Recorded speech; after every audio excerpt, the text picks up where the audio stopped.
All right, welcome to another episode of the Lockdown Podcast. As you can see, we don't just have one, we don't just have two, we don't have just three. Now we have a fourth. So I feel like ESPN when they have like the street and they got everybody talking. And so um obviously Tim hasn't met Tom, so they got generic introductions. But a lot to get to, and I feel like there's never enough time, and we want to get to the Lions game. So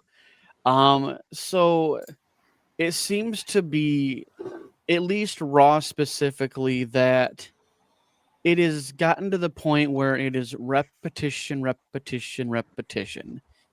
And I don't know, like I felt SmackDown was a little bit more to it than Raw was, but I feel like Raw has been the same stuff over and over again. Um, you have champions that aren't defending their titles every 30 days. Some have been 100 days with only one defense, stuff like that, where, under previous administration and previous ownership, it was 30 days defend it or relinquish it, and it was just that simple. Um, so I don't get it, and you can't, like, you can walk around with the titles for that long and not defend them. It doesn't make any sense to me. Agree. Um, so Raw kicks off with basically Roman Reigns coming out, basically calling out Bronson Reed. Bronson Reed comes out. He basically, they end up basically getting an Australian street fight. Right, yeah, Australian street fight. I get that correct. AKA Um, regular street fight yeah, with a they different name. Yeah, I mean, I feel like the only honestly rendition of a street fight that's actually cool is a Donnybrook match. Other than that, every street fight, they could give it a million names. It's just a street fight. Yeah, but it's a Um, street fight in Australia. So yeah, wouldn't that be an Australian street you Come fight? on, know, man! It's being a street fight. We need some kangaroos and all the other AEW would animals. do it. they, They Yeah. fucking have a match out in the safari.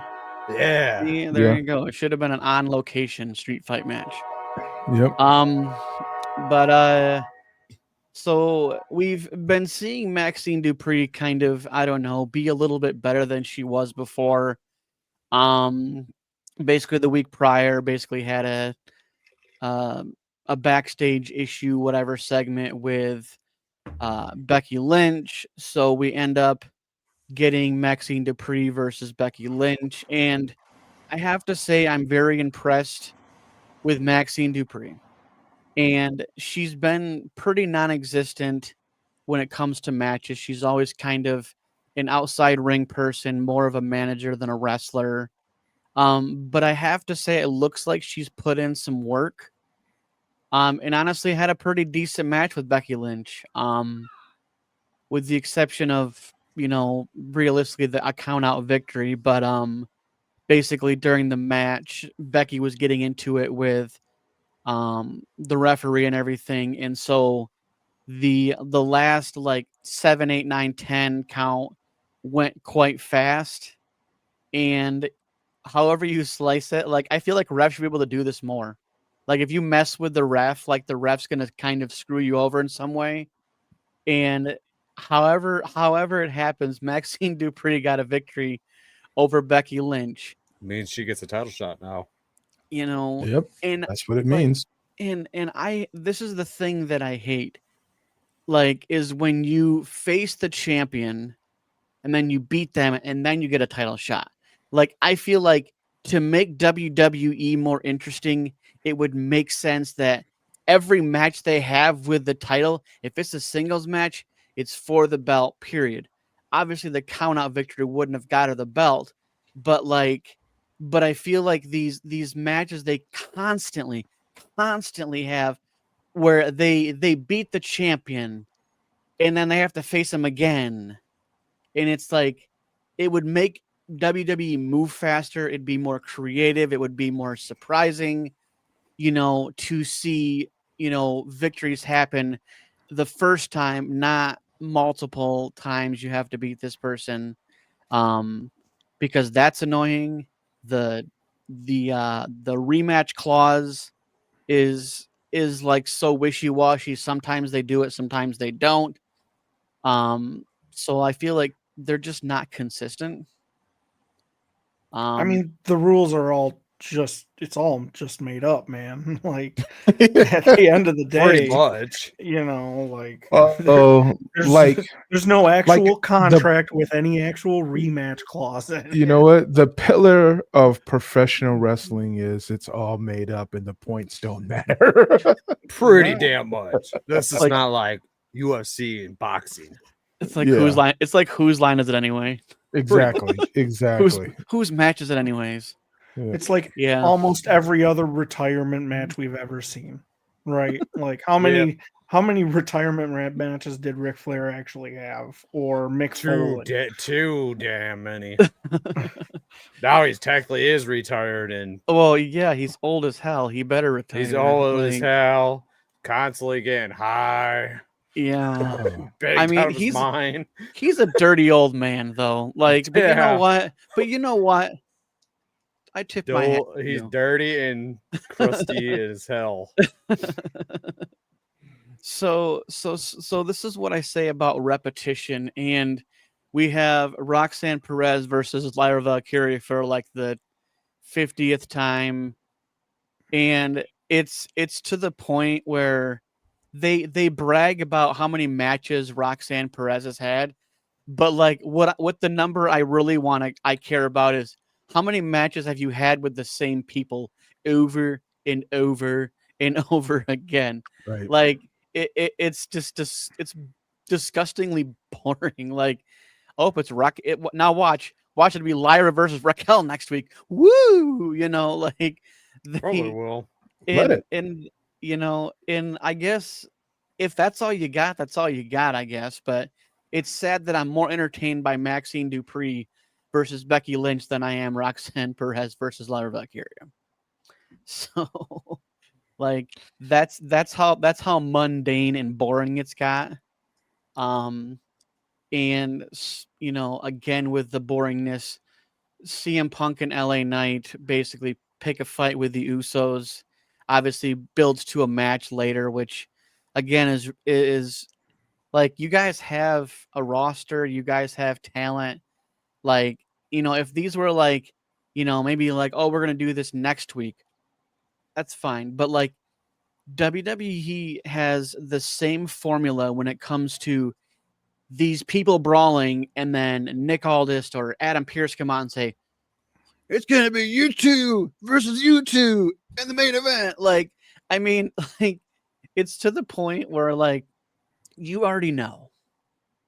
And I don't know if you guys noticed, but like the Usos like missed their cue to come out. And their music started playing, and even the commentators were like, I think they missed their cue.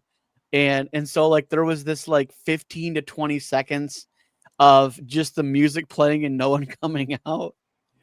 And so I don't know what the issue was, but, but like someone messed up. He's like, I was in the bathroom. Like, I'm taking a heavy duty shit, damn it. yeah, man, I thought I was gonna be in here longer, man. No one told me. Some guy yelling in the bathroom, Jay, you gotta go. Come running Yep. out there with toilet paper stuck to his feet. Yeah.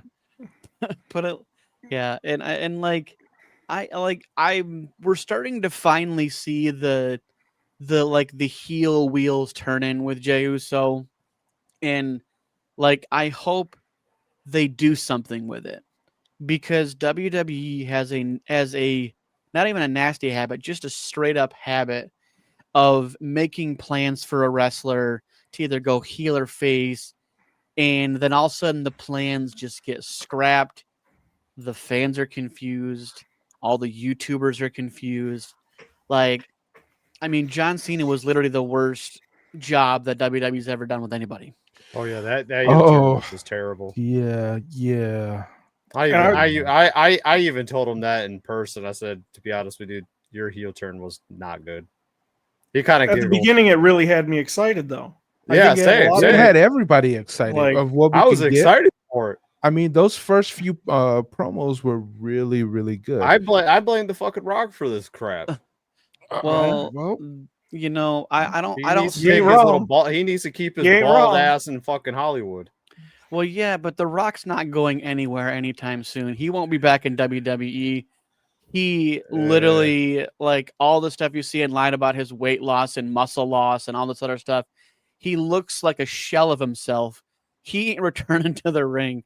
Like, he'd be the pebble coming out, okay? Like, he has lost so much weight, so much everything. Everybody says he lost the weight for the movie he was doing. No, he just lost weight. He was dealing No, with health issues. You know, when you're using the juice and the roids and every other possibly thing you could be using to look like that in your 50s, like, you know what? There's so much That shit's speculation. gonna be sagging in like a couple more years.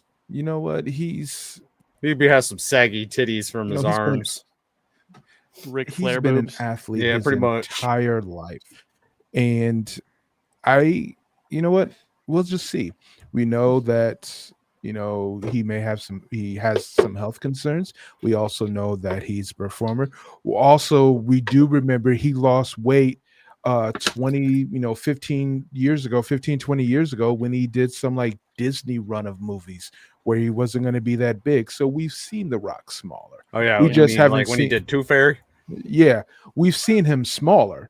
So it's not like it's out of the norm. It's Yeah. not like out of the realm of possibility. But Yeah. we also know that his father passed away of a heart condition. We know that biology plays a part of it. We also know that he could be turning that corner. I mean, even Dave Batista, we were all concerned when Dave Batista dropped weight. He's like, I don't need to be that big anymore. I'm making my co-stars who look small, Yeah. So I like me personally. Mhm. I like the way the new look of Batista. I think he looks good. I think he looks Yeah. good for his age. Well, Yeah. and that's the thing is, but Batista looks like he lost it properly, and and he still looks like he's still a mountain of a man. He's still in shape. He just dialed down the muscle mass, but like know. The Rock just dropped to like it dropped quick. I know And- the first time I met Batista, man, seeing him getting his autograph when they came to Grand Rapids, man, I thought the shirt he had on at that time, I thought shit was gonna rip. When if he did the whole fat man in a little coat style, man, he would have ripped that shirt he had on. That was Rick. That was Rick Boogs. Okay. Yeah. Like, I don't know if I've told you this, Tom, but when like Raw's in town, like I usually take the day off and see if I can pick up like, superstars and stuff. And I picked Yeah. up Rick Boogs from one of the hotels out by the Beltline, and like when I tell you it looks like legitimately, I don't know how he sat down. Like he had like, and the thing is that he's cool as can be. What you seen on TV with Rick Boogs is exactly how he was in person, like in super chill, like wearing his fanny pack, like I mean, cool as can be. But the jeans look like they were struggling. So like, Oh yeah, those skinny jeans. I mean, if those were skinny Probably jeans, all the he, jeans were like, skinny on him. they were balloon. Probably. They're like, but like the thing is though, like he was a beast though. Like I know Rick Boogs played a weird character and everything else, but like the dude truly was jacked though. But I digress. See, Tom, this is what happens on this podcast: is we rabbit trail and Pretty much. we completely just bounce around topics. But so back to Raw. Kairi Sane defeating Io Sky. Again, there's really nothing of conversation about that. It's at least this feud is at least like somewhat consistent and it's gonna have a definitive end versus some of these other ones that like just kind of go on and you're like, I'm kind of over this. But I feel like obviously Crown Jewel was kind of the end of it. I feel like, which is fine with me. it has a definitive end. So I feel like we've been having a lot of tag matches lately, and yeah. I feel like we get like 3 singles and 2 tag matches like every show. And so we get AJ Styles, Dragon Lee, and Penta versus the Judgment Day. Obviously, Judgment Day takes the L again. But the Judgment Day has held their tag team titles for 100+ days and have defended it once. So this is what I was referring to in the beginning of this, is that the previous would not allow this to happen. The fact that, obviously we do have more titles obviously now than we did back then, but like you have 4 shows to do something with these titles every month. And it's like you get JD McDonough and Finn Balor like walking around like holding these titles like they're prestigious, and they've done nothing in a third of a year with them. And so I don't know what the issue is, because obviously there's tag teams on the roster. If you were at least defending them and retaining them, it's kind of like, okay, cool, whatever, right? You won the match. But when you've defended them one time, at least like a 2-on-2, but they've been doing these, Judgment Day versus whoever other 3 people for pretty much the last month or so. And it's like, when are we just going to get just a 2-on-2 for the belts, stuff like that? But we just get them getting protected.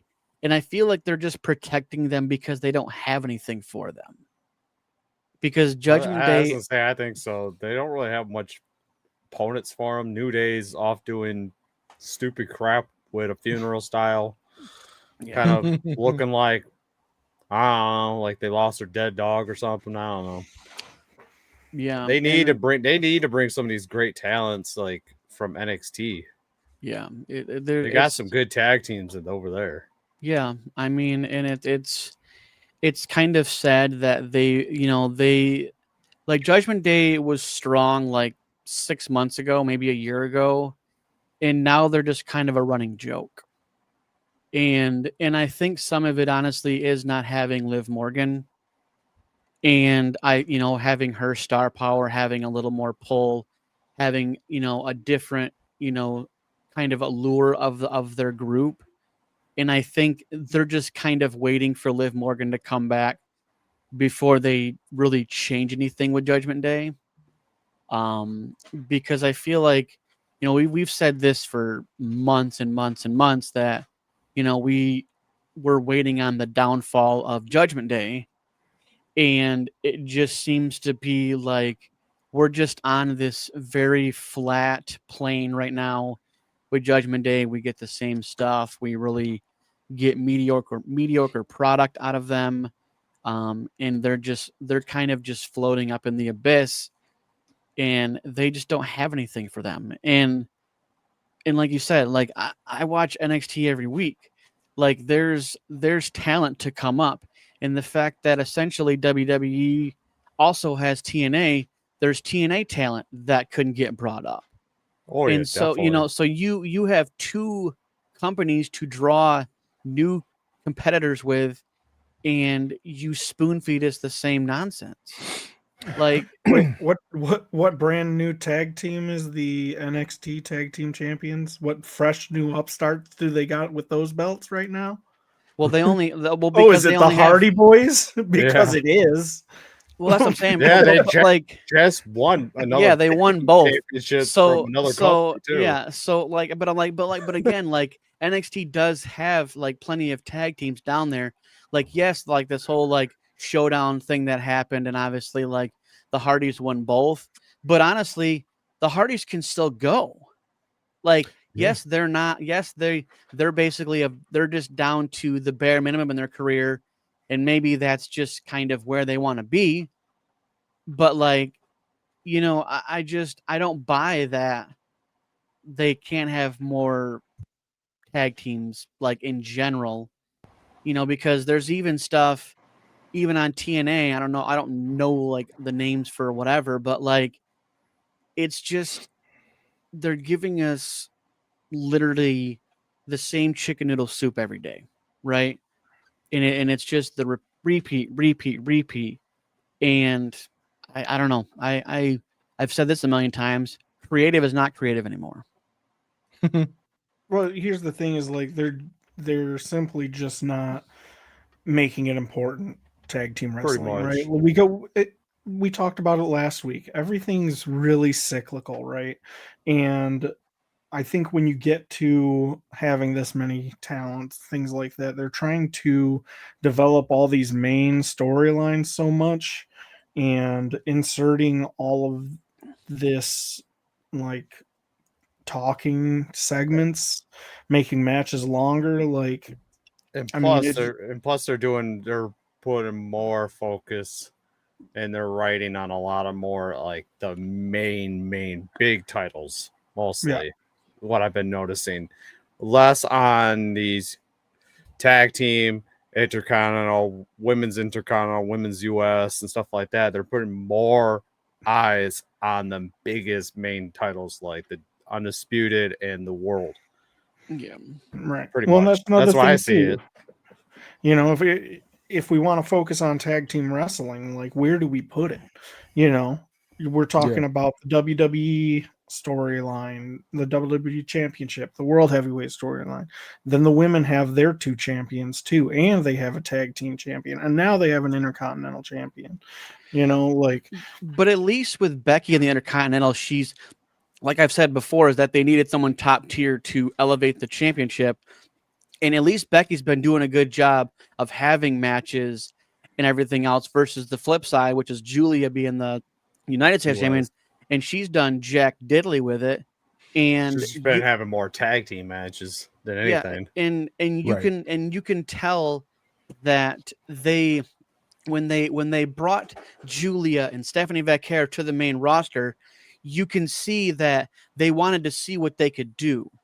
And yes, Julia won a championship first, but Stephanie Vaquer is more of a draw.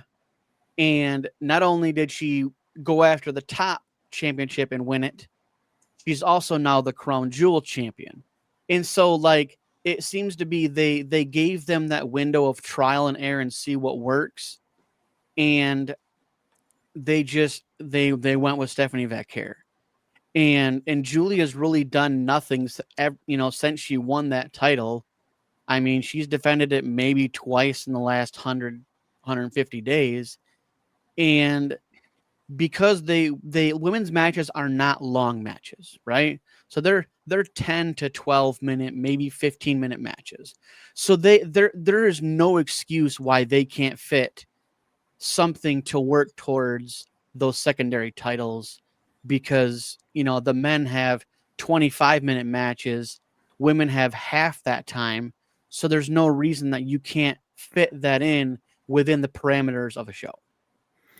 I like you bring that up because that was a big thing when I was watching this Crown Jewel show. I don't know if we really got into that part yet or whatever, but I just want to talk about match times, right? The AJ Styles John Cena match, the third match on the card, did not start until an hour and a half into the show. And we only have 5 matches. So the first 2 matches, I thought there was just way too much downtime. I mean, again, this is from my perspective, big Attitude Era fan. I loved the just fast-paced action funness of it. Like, they weren't out there tossing around a lot of half-hour matches, right? And the women certainly weren't.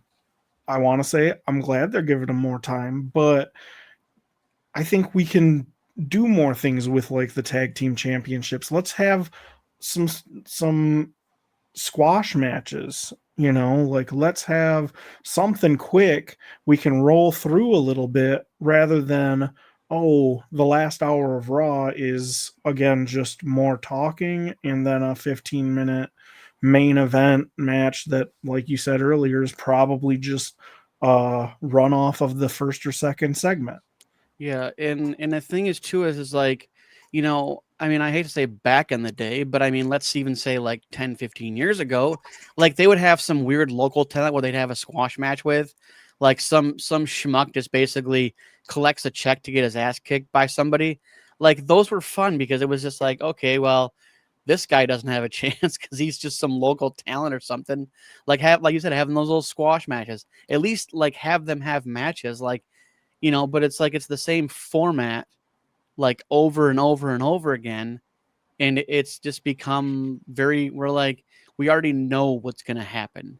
And obviously, like they release who's going to be at the show before the show. They already have, 3/4 of the match or of the match card already booked, like, the previous week. So like, we're not getting anything that's a surprise anymore. Now but speaking of surprise, so SmackDown kicks off obviously with Cody Rhodes giving the same Cody Rhodes businessman, spiel, we'll call it. But so Sami Zayn has another open challenge, United States Open Challenge match, and we get the return of Shinsuke Nakamura being just the regular Shinsuke Nakamura. I don't like they tried to have him kind of be heelish, but like that's why he was gone away from TV so long, just to kind of let us hit the refresher and bring back the original. And so we had a phenomenal match, a great match, and we get the reemergence of, I believe, Tama Tonga was the one that returned, was it? I think, or Tungaloa. I don't know. I get them confused.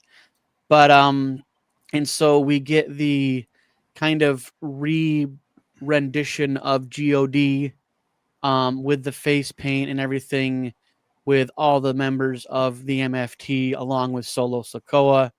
I thought that was great. I thought that was a surprise, right? Like that's what we want as fans, is we want these surprise moments where we're like, literally the crowd's yelling holy shit, and like we're at home yelling the same thing. And these are the moments that we live for, is when we're surprised by something. And the return of the one that was injured and everything else, and now we basically are having the kind of cliche, but like the setup for Survivor Series next month. And obviously we're going to have the MFTs and Solo Sikoa versus some other smothering of guys. But like, but at least like we have a month to build whatever it is they're building with, them returning and everything else. And so like, at least for this, Survivor Series, which is probably going to be, again, probably War Games again.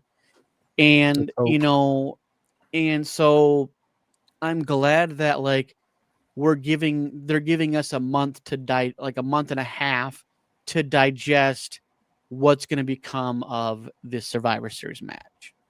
So I thought, honestly, this segment was really great, that they did on SmackDown. We had, and again, speaking of Julia, but so we had Tiffany Stratton and Stephanie Vaquer versus Julia and Kiana James, which I think it's kind of funny. Most people don't even know Kiana James. She just kind of popped up. She was kind of like quietly brought to the main roster from NXT, and which kind is of fine. Yeah, which honestly, again, is fine. Obviously Tiffany and Stephanie obviously took the dub. Again, no real surprise there, but again, what are they doing with Julia? Like it's I think constant tag matches. Yeah, I think with Julia, it's kind of just a holding pattern. Same with Lyra Valkyria, it's kind of a holding pattern. I think Julia is a really great performer. Yeah. I just don't think they know what to do with her in comparison to Stephanie Vaquer, which you just let her show up, and she has a cult following. people are, you know, attracted to her, so they're gonna like want to know more about her. She's she just has a very unique star quality, and she can perform. That's not to say that Julia isn't the same caliber. I just don't Mhm. think WWE see that with her. It's almost like it's almost the opposite problem they have with Jade Cargill. Yeah. Jade Cargill is improving as a performer, but has, you know, has a really great look, and it's easy to market her if they wanted to just push crap matches with Jade Cargill. With Julia, she's got a cult following. She can perform in the ring, but I don't think people are really like picking up on her vibe and on her energy. And I think that's pretty disappointing because both Julia and Stephanie Vacour have had excellent matches overseas. So they're both of quality, you know, quality training, quality performers. Yeah. It's just I think they have a marketing problem with Julia, and pairing her with someone that can speak English, and Yeah. maybe they'll probably eventually pair her with like the Kabuki Warriors. I would not be surprised if we get an extension of the Kabuki Warriors with Julia at some Yeah. particular point. I think that would work. Um, but Yeah, right and now, what they've got going on, nah, I don't think that's it, Chief. yeah, and I think that's a lot of it too, is that like sometimes they're thrust into the limelight, and then it's you you can kind of gauge who's over and who's not. And so because obviously like when they initially brought the women's secondary titles to, you know, the main roster and everything, like it was okay, what can we do with this? Because like you had Lyra win the, you know, the inaugural, you know, which was fine. She was a you know, a come up from NXT and everything else, and they, you know, and but you know, like I've said, I said with like Becky Lynch, is that when when you're going to present these secondary titles, you need to present them in a way that like you have to have someone to amplify it. And Mhm. and that's what Becky Lynch is doing with it. She's really bringing eyes to it, you know, and like I want them to do that with the United States. It's just I don't feel like Julia's that performer, that wrestler that is going to do that. Now, I don't know, you know, who can at this juncture just because you have some other people in different storylines. And so I think, like you said, they're kind of in a holding pattern. They're kind of sorting through things and seeing how they can eventually tweak it into doing something more with it. And Right. it's what I say a million times is it's a wait and see game. Yeah. And we'll continue to watch the product, and we'll continue to see what they do and see where we can see them improving something they're working towards this particular storyline, because like as the fans we can see what they're doing, right? Because we have the emergence of social media, so like stories aren't just on a Raw or SmackDown. They can be built over social media, and so, we can get an inkling of what's going to happen pretty much about the time it happens. Um, When we're talking about all these titles, too, what just came to my mind is, we always argue, okay, when these secondary titles kind of lose their prestige, right? And then we bring back like a John Cena, or now they're doing the Sami Zayn Open Challenge. Like, I think that's a really cool thing that they should just keep for the United States champion. Like, Agree. let's just have that every single week. Whoever's champion, there's an open challenge for that.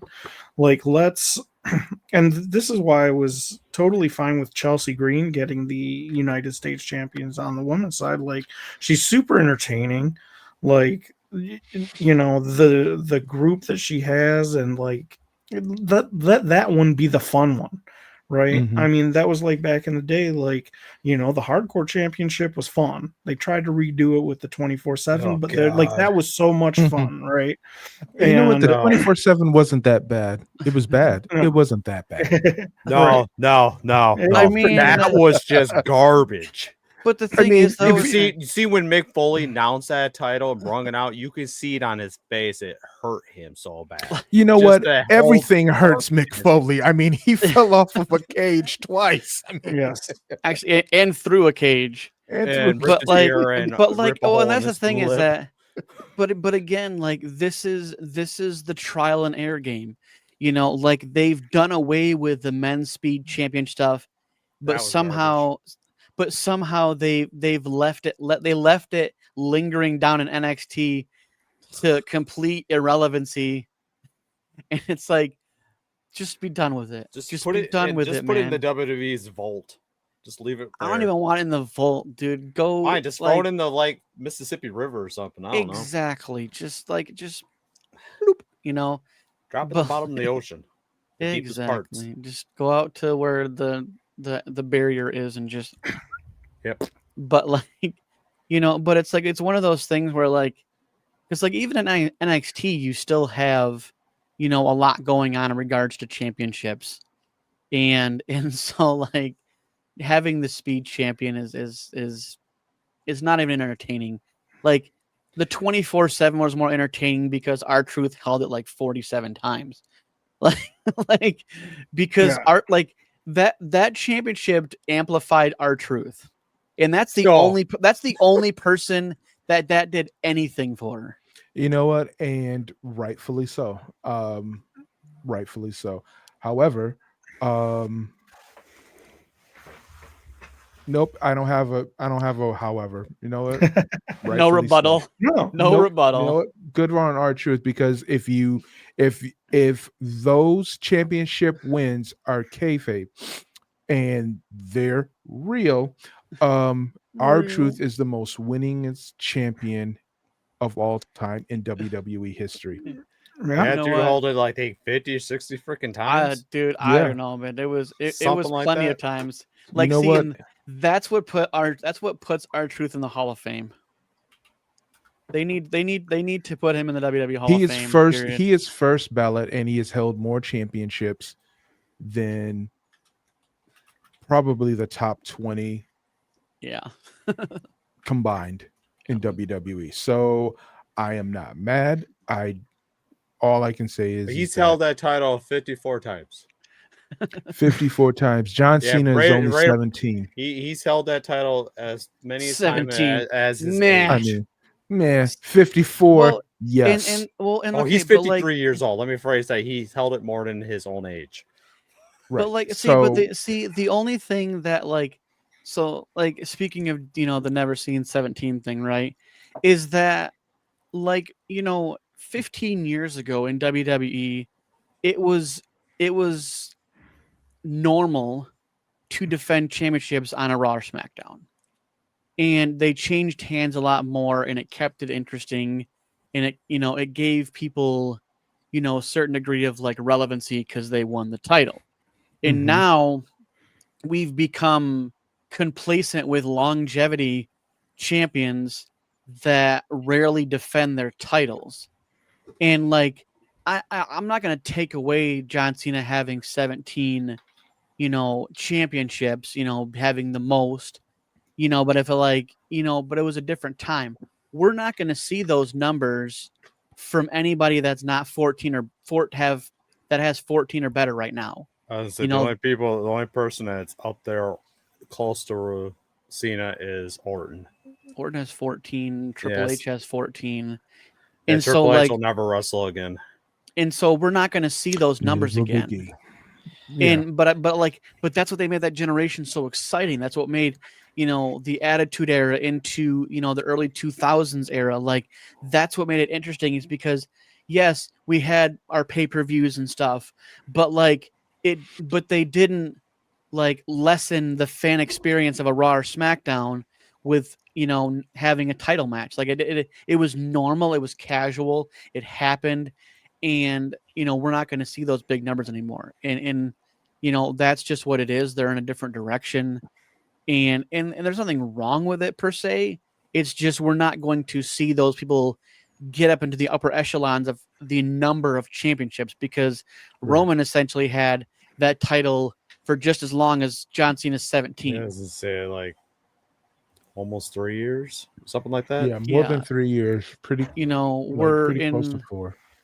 yeah, and so it's just not, we're not going to have those numbers again.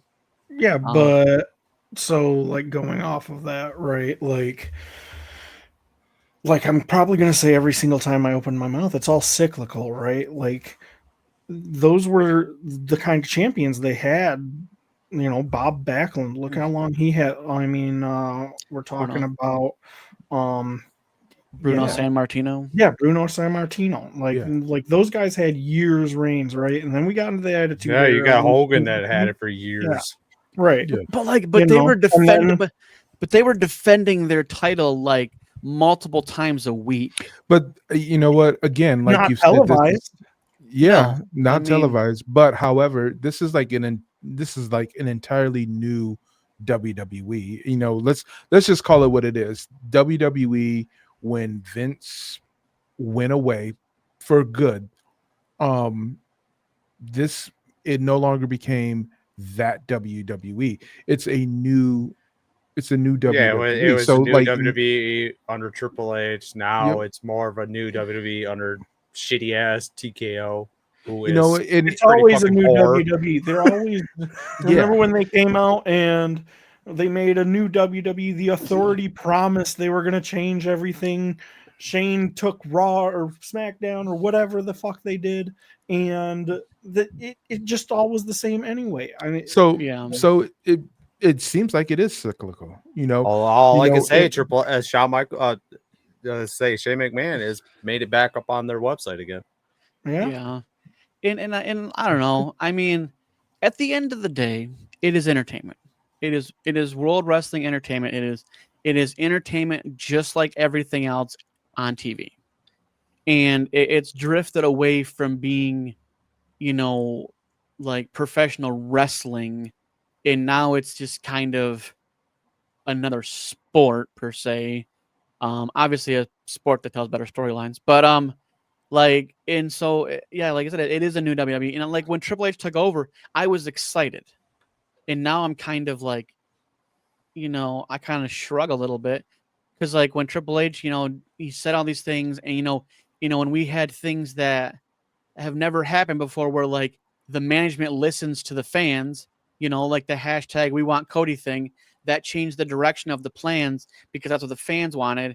And now we sit as the fans, and I feel like when TKO took over, they said, "Fuck you, fans," and we're gonna do what we want. We're gonna do what makes the most money, and we don't care about the product, and we just want to make money. And it's become more money hungry than it is like the entertainment of old. Yeah, I mean, culture's changing too. I mean, it's different 20 years ago today than it was in the Attitude Era, right? Actually 20 years is after the Attitude Era, but like 25 years ago, right?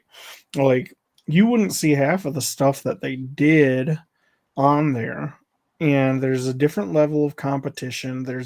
It's different where the money's coming from.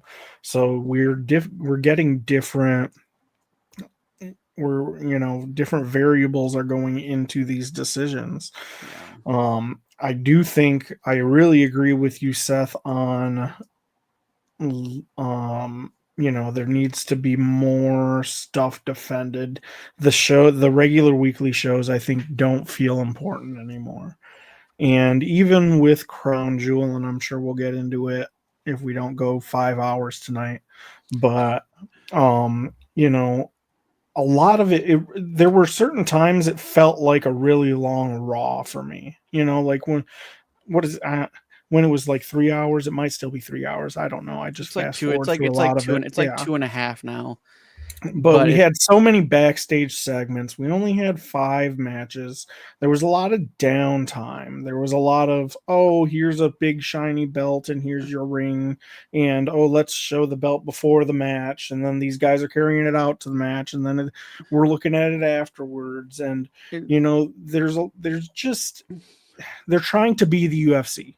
They're trying to combine them. The UFC kind of presentation, like right. And at that the makes beginning of sense. every show you got people coming in, they're talking about some of that stuff, right? Which, okay, I get. A lot of the announcement stuff that's adding, like, Yeah. I wish they would go back to when the ring announcer would just say everything on the way down to the ring, rather than now we have these long entrances. It's 10 minutes until they get into the ring. Then we Yeah. have another 2-3 minute just introducing them. Then they kind of walk around for a little bit, and it's Yeah. just, there's too much downtime. I want more excitement. Yeah, I mean it is like a ridiculous amount of time between the entrances and everything else. And obviously I think it's a different experience being there. You know, when you're literally in the thick of it at the show, versus what you get on TV. But yeah, but even then, like it's just extra segments after extra segments after extra segments, and yeah, like you said, they probably half the show is ads and talking segments, and the other half is wrestling. Yeah. Um, and so yeah, it is. I love the comparison to the UFC because I mean, look at the fucking ring, look at Mhm. everything. I mean, I like We it's got to the Slim point. Jim tables. I mean, Oh, we're on the precipice of wrestlers walking out on jackets like a NASCAR driver with 400,000 fucking things on their shirts. Like it is just preposterous. And they talk about, well, it's the money issue, and I'm like, I don't think it's a money issue. I think it's a greedy issue. And I'm sorry. You WWE has been around for freaking forever. They, with Vince McMahon, with low ticket prices, low merch stuff, titles being more affordable, creating generational fans, and they did just fine. So you can't mhm. tell me now all of a sudden you're having all these issues and you're still raising everything else. I mean, I don't buy it. I think this is all about how much can we profit. Like with the fact that WrestleMania is back in Las Vegas again because money.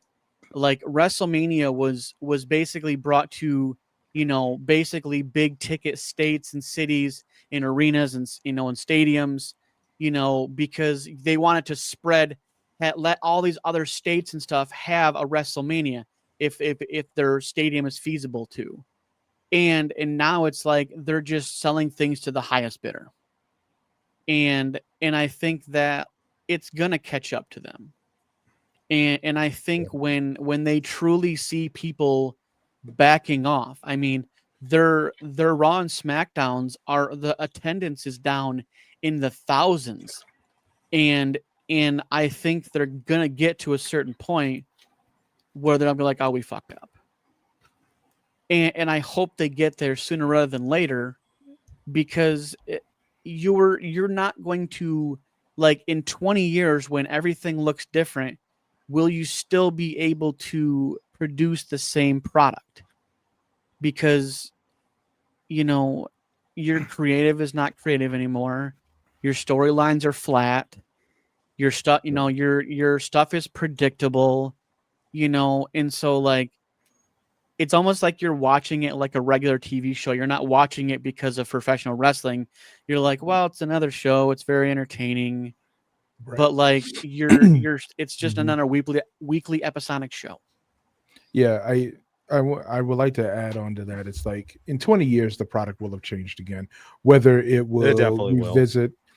whether it revisits stuff that happened in the 80s and 90s or 2000s or whatever have you. Like like it's been said, it's secular, secular. So, but will they have the same quality that we've come to expect from the last 40 plus years? You know what I'm saying? I think quality where they care about the people that are spending their monies to be in those seats and support those wrestlers, Yeah, and it's and you I don't know and I don't know. I really think the next 4 years will tell the tale for the next 20. And if we continue to see um and if we continue to see the same things happen over the next 4 years, we know what's going to happen for the next 20. They'll just yeah, continue. and So, but if we it's see some solid changes with creative, with presentation, with right. how championship storylines go, how they make and create and grow and treat wrestlers and professional wrestling, if that changes and gets to a more healthy relationship that fans can get behind, there's still time to like kind of right the ship. But if they're just doing this for a money grab, Yeah, yeah. whatever. So let's tear apart Crown Jewel. So the show kicks off with Bronson Reed and Roman Reigns in an Australian street fight, which it wasn't that much of a street fight, but I I don't know. Like it's crazy that Roman 3 years ago was top tier main events, and now he's almost down. He's almost to the point where now he's doing kickoffs. The first match of the night and Let's stuff just like say that. pretty much He, like let's just say the last pay-per-view he kicked off too with Bronson Reed. you know what? His career and character can handle that. It's not a big deal. It really Well, isn't. As a It, matter it of might fact, it might be in his new contract. That's probably what yeah. he wanted. Or why would you not have one of your most decorated, seasoned stars who can still go kick off your show? Why would you not want that? yeah, Because it sets a tone. That first match on any professional wrestling show sets the tone for what you're going to get. And if you've got someone like Roman Reigns putting over future champion talent yeah. in Bronson Reed, I mean, Well, why and would you not? and the Bronson thing Reed's is, he could be a world champion in the future. Yeah. and I think that this is where it started. This is where it starts. This is where it truly starts, because Roman Reigns has been pinned probably twice in 3 years. So like, and the fact, so Bronson Reed obviously with the mess that it was outside with the Usos and Braun Breaker and everything, and the I don't think was an accidental spear through the table by Jey Uso. I think we're gonna see where this goes, because Roman is not going to let this slide, and I think that they're gonna have a conversation, and maybe for all intents purposes we have fallout. Maybe we get a heel Jey Uso, and Roman just kind of keeps doing what he's doing. He's still putting up numbers. His videos have higher viewership on YouTube than Cody Rhodes, and not by like a couple 100,000, like 3 million to 1 million. So it doesn't matter where you put Roman. He's a draw. Period. End of sentence. And so, and maybe he likes kicking off the show. He's like, you know what? I'm going to set the bar. Y'all better keep up. You know what? And that's exactly, I think, the mentality that upper echelon pushed stars are. Just imagine if it was AJ Styles and John Cena that kicked off the show with that caliber of a match. I mean, follow I that. think that would have been great too. I mean, yeah. So, yeah, I don't mind Roman Reigns kicking off the show. I don't watching it as a fan, I don't mind, a fan of the product. Some days, maybe some hours, I'm a fan. But do I think it makes Roman look weak or anything like that? Nope. No, Not not in one the bit. least bit. And the thing is, who cares? Like, the thing is like Yeah, he lost 30 anyway. Like, I mean, and the thing is, but like he's at his point in his career where like, he's reached what I call Miz status, where like you've been there for so long that like you're trying to prepare the next generation of talent. And I think the we're Miz really, has- we're giving Miz a lot of credit right now. I am. yeah, That statement. but you are a Miz fan. like Hey, I'm a Miz fan. I think like he's Miz. fine. He's I'm definitely I- had a long but career. I'm a like- miserable fan, but that's but like I besides the mean, but point. the thing. Yeah, but the you're a thing Drew is, McIntyre fan. You know what? So and, them fans. Yep. and I'm still bored at work. Yeah. So Tom, I have to fill you in on this particular situation. So we had this bet. It didn't really pay out. It was just kind of fun jabber, but like it was a CM Punk and Drew McIntyre match. And so on one side you had Frederick being a Drew McIntyre fan, and you have Tim, who's probably one of the biggest CM Punk fans. And so I was just kind of in the middle playing devil's advocate, and I was like, all right, well, if whoever wins, you have to buy their merch and wear it. And and so I think CM Punk won, didn't he? No, he did not. No, that Drew. match. Drew did. Yeah. So Drew did. but yeah, so I commit that Drew did. so that's how that went.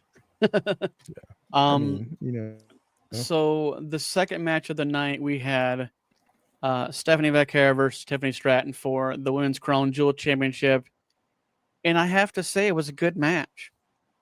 Like I don't think whoever lost or won doesn't do anything. It was a very good match, and obviously again with Stephanie Vaquera winning, like that is going to continue to push her relevancy in the women's division, and they made the right choice. Like I still love Tiffany Stratton. You can't sleep on her either, but someone had to win the match and someone had to lose the match.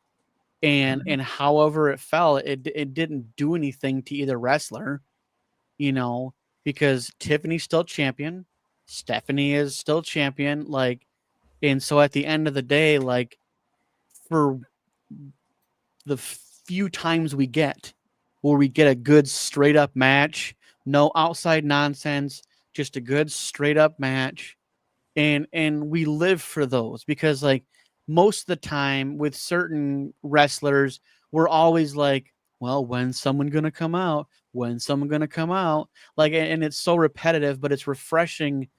For both the Crown Jewel Championship matches, honestly, they were just what they were. They were great matches, and there was no nonsense. It was just a good straight up match. And even Seth in his match, he basically was like, I don't want anybody. If I win, I win by my own accord. And if I lose on my own accord. And I think that's good for wrestling, right? Because it's sad that we're more entertained by when something doesn't happen than we're all like, we shrug when things do happen the way they always do. So the John Cena AJ Styles match was nothing short of an instant classic, and not for the sake of who won or lost. But go ahead. No, I give it 5 stars all across the board, man. Did everything for me. Well, in this match was not about a winner or a loser. This was pure homage, because you have John Cena, who's basically, retiring at the end of the year. And then now we're already moving into essentially next year, AJ Styles retiring. We don't know exactly when.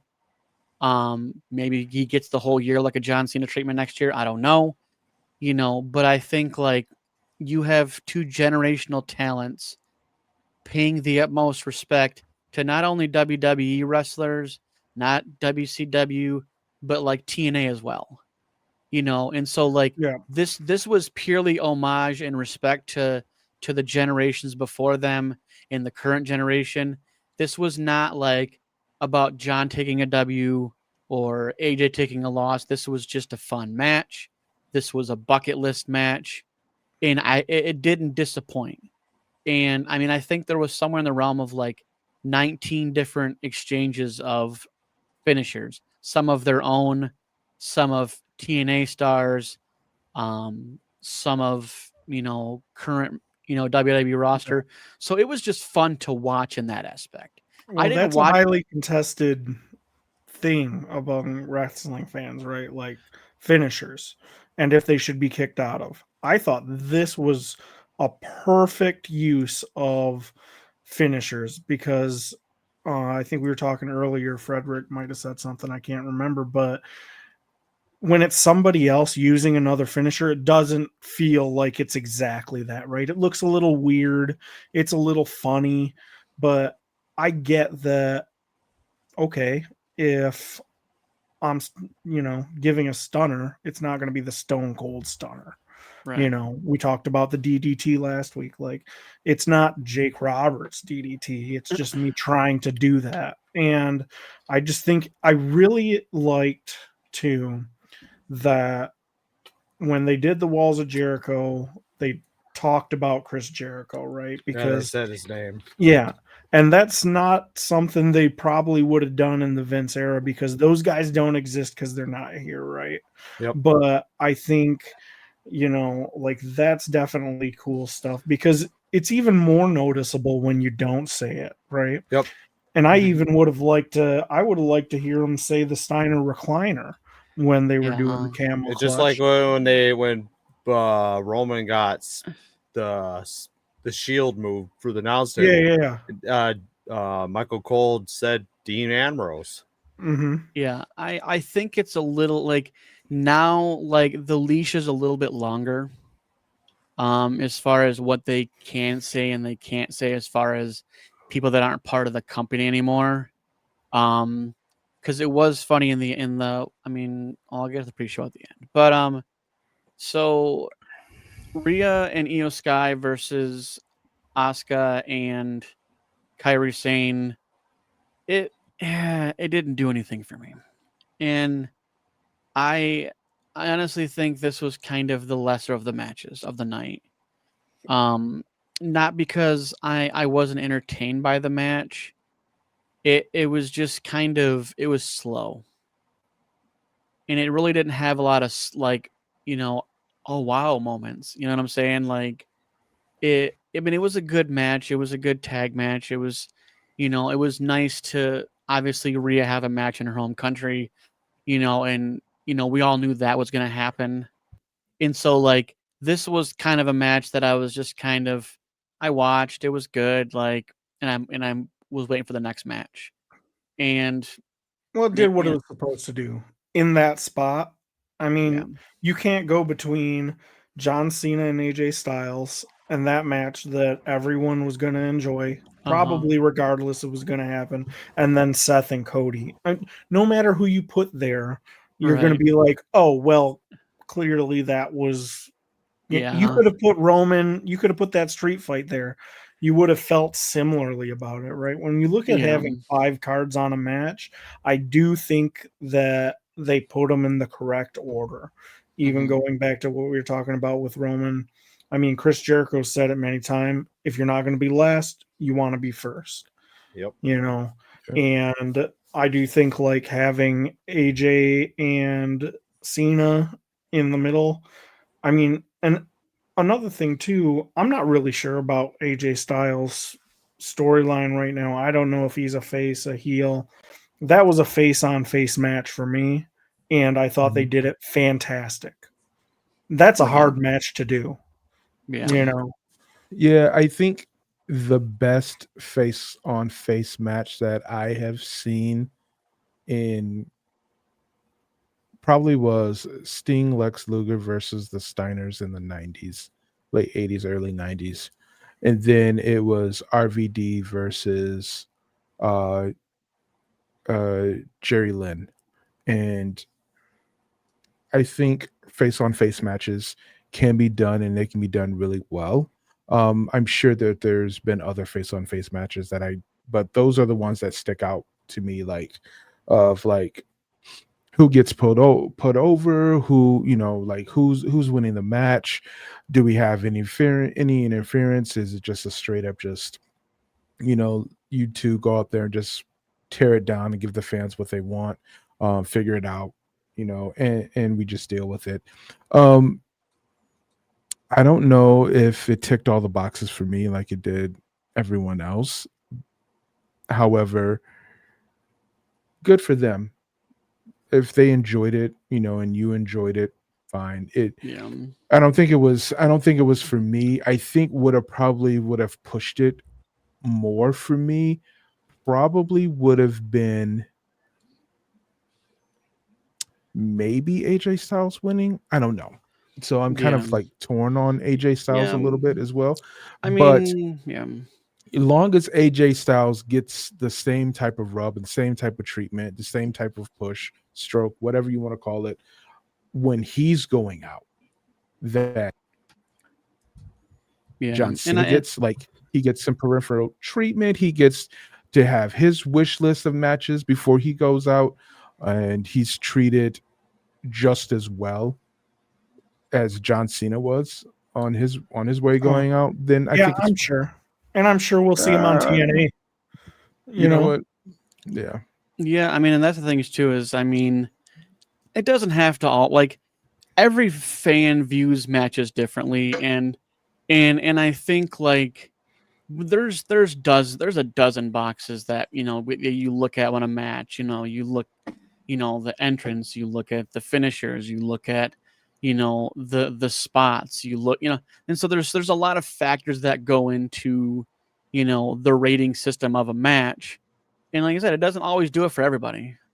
Now the Seth versus Cody match, I this was definitely, obviously Seth wins, but this was definitely a Seth had to win.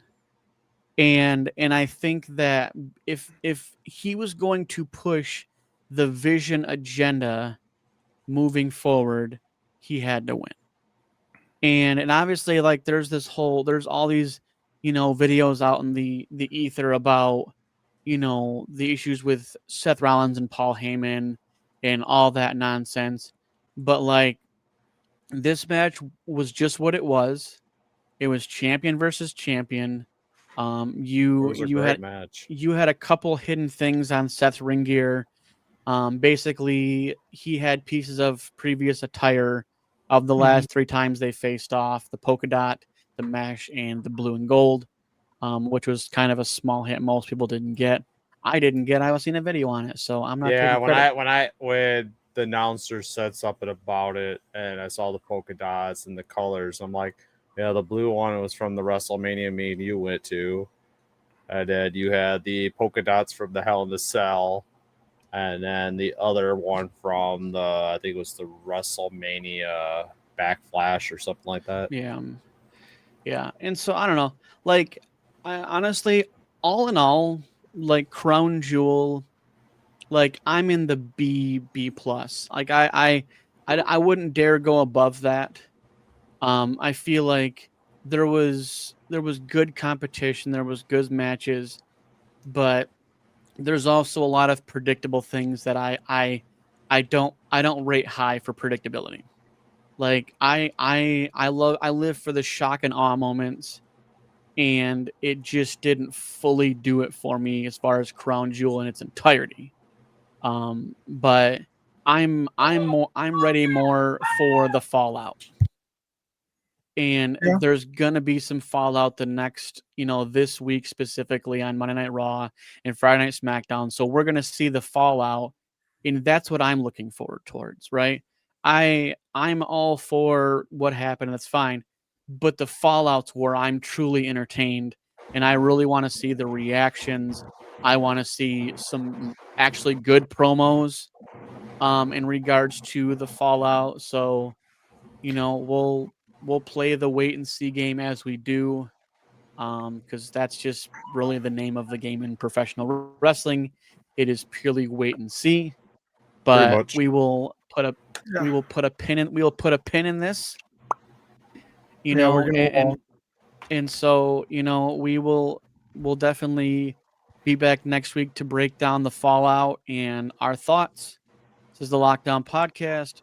Peace.